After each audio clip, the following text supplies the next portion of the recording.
হাগ্ৰামা মহিলাৰীৰ পৰা শিকিবলগীয়া আছে অসমৰ অতি জাতীয়তাবাদী নেতাসকলে। কেৱল ক্ষমতাৰ খকত মুখ বন্ধ কৰি ৰখা বিধৰ নহয় হাগ্ৰামা।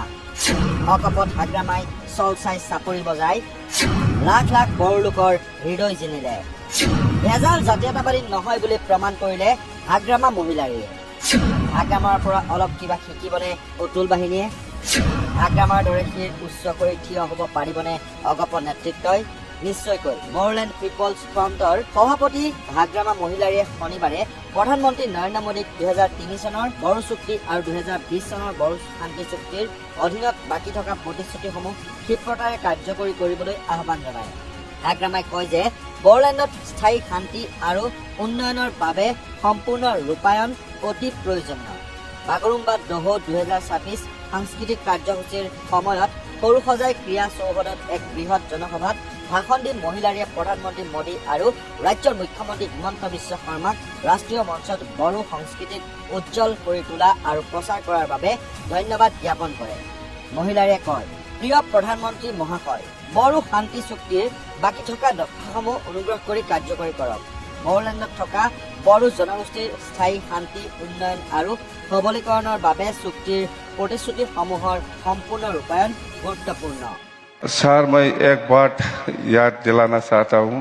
वो 2003 10 फरवरी का एकॉर्ड और ये 2027 जनवरी का जो पीस एग्रीमेंट हुआ, इसमें थोड़ा और इम्प्लीमेंटेशन का बाकी है, उसको करना है।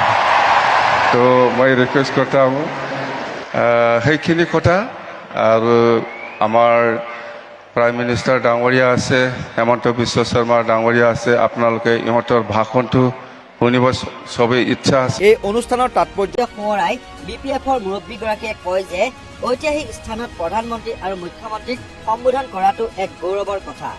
ইয়াৰ উপৰিও তেওঁ বিশাল বাগৰুম্বা নৃত্য উপস্থাপনত অংশগ্ৰহণ কৰা 10,000ৰো অধিক দহু কলা কুশলীক প্ৰশংসা কৰে।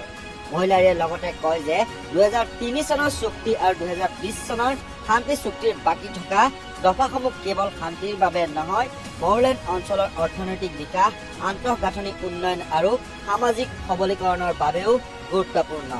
সাম্প্ৰতিক সময়ত বড়ো জনগোষ্ঠীৰ অদ্বিতীয় নেতা হিচাপে উত্থান ঘটা হাগ্ৰামা মহিলাৰীয়ে এনে এক বিশাল অনুষ্ঠানৰ মঞ্চত প্ৰধানমন্ত্ৰীৰ সন্মুখতে ৰাজহুৱাভাৱে নিজৰ জনগোষ্ঠীৰ ন্যায্য দাবী অকপতে তুলি ধৰাৰ ঘটনাই সকলোকে আলোড়িত কৰি তুলিছে।